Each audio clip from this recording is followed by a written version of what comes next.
जी जानना चाहेंगे ये जो बड़े अधिकारी हैं इनके बारे में, जैसा कि अस्पताल के बड़े अधिकारी होते हैं जैसे एमएस है, एएमएस है, या सीएमओ है, या डीएम है, या एसडीएम है, या डीएम है। यानी कहने का मकसद मेरा ये है, जो बड़े अधिकारी हैं उनका कहना होता है जब किसी पब्लिक मीटिंग में आते हैं तो पब्लिक किसी भी समस्या को लेकर हमसे डायरेक्ट मिल सकती है। तो हम जानना चाहेंगे इसमें कितनी सच्चाई है। सच्चाई तो इससे बहुत ही अलग है। आप बहुत अच्छा सवाल पूछे हैं। जो बड़े अधिकारी होते हैं, डीसीपी हो गए या एसडीएम हो गए या हॉस्पिटलों के जो चीफ होते हैं, वो आम तौर पे ये कहते तो हैं कि हमारे दरवाजे हमेशा के लिए खुले हुए हैं, लेकिन सच कुछ और है।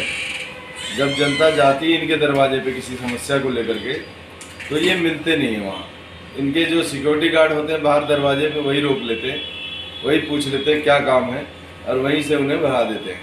और इसका खास जो जिम्मेदार व्यक्ति होता है वो क्षेत्र का जनप्रतिनिधि होता है, चाहे वो सांसद हो, चाहे उस क्षेत्र का विधायक हो।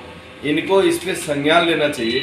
या हमारी कभी सरकार आई या हम कभी सरकार में आए तो ये जो कमियां हैं, है तो बहुत छोटी छोटी बातें, लेकिन ये बहुत बड़ी बात है।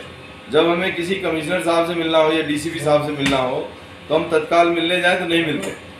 नहीं, हमको कुछ मरीज इस तरीके के मिले जो कहते हैं कि साहब दवाई तो फ्री है, मगर वो कह रहे हैं दवाई मिल नहीं रही, या दिक्कत आ रही है, या बहुत लंबी लाइन है। उस किसी समस्या को लेके अगर कोई मिलना चाहता है कि भाई मैं वही कह रहा हूँ, ये काउंटर बढ़ा दिया कोई, तो वहाँ पे किसी को मिलने नहीं दिया जाता, बल्कि वो समझा बुझा के जिम्मेदार होते हैं राज्य सरकार के जो जनप्रतिनिधि होते हैं उस क्षेत्र के, अपने अपने क्षेत्र के जो हॉस्पिटल होते हैं वहाँ पे इनको अचूक निरीक्षण करवाना चाहिए। और एक दो बार नहीं, लगातार महीना 2 महीने में करते रहना चाहिए। हॉस्पिटलों का चक्कर लगाते रहना चाहिए, क्योंकि भैया आप जनप्रतिनिधि हो, आप हमारे सांसद हो, आप हमारे विधायक हो, तो आपका काम है कि जाके हॉस्पिटल हो, चाहे वो इसी तरह का कोई भी काम जहाँ पे पब्लिकली होता है, खासतौर पर हॉस्पिटल की अगर हम बात करें तो हॉस्पिटल में सही बात है कि दवाई का पर्चा तो बनता है, लेकिन जब खिड़की में जाते हैं दवाई नहीं मिलती, या बहुत सारी संख्या में दवाइयाँ बेच देते हैं।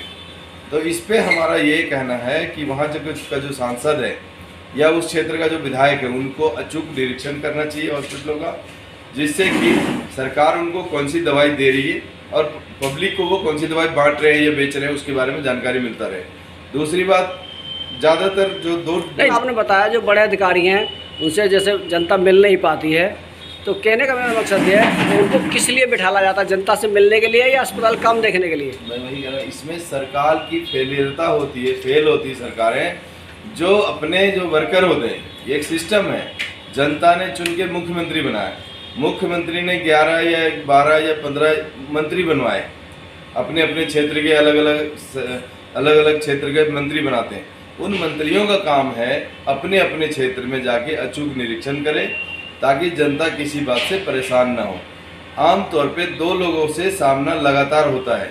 एक तो हॉस्पिटल हो गया, जिसमें इमरजेंसी में भी जाना पड़ता है और कहीं दवाइयाँ नहीं मिलती, रात बिरात को जाते हैं, लोग परेशान होते हैं। दूसरा डीसीपी, क्योंकि एसएचओ जब कोई काम नहीं सुनता है या बार बार लोगों को लटका देता है तो डीसीपी के पास जाने की कोशिश करते हैं लोग, और डीसीपी साहब मिलते नहीं हैं।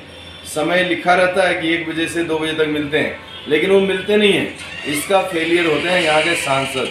जो हमारे क्षेत्र का सांसद होता है वो कहीं का हो, जैसे मैं नॉर्थ ईस्ट का हूँ, ऐसे अलग अलग ज़िलों के सांसद होते हैं, वो जिम्मेदार हैं। अगर पुलिस अधिकारी समय से जनता से नहीं मिलते हैं या टाइम बढ़ाते हैं या बहाने बनाते हैं, उसका काम है सांसदों का कि उनको सबकी मीटिंग बुलाए और अपने टाइम पे लोगों को मिलने के लिए उनको दबाव बनाए।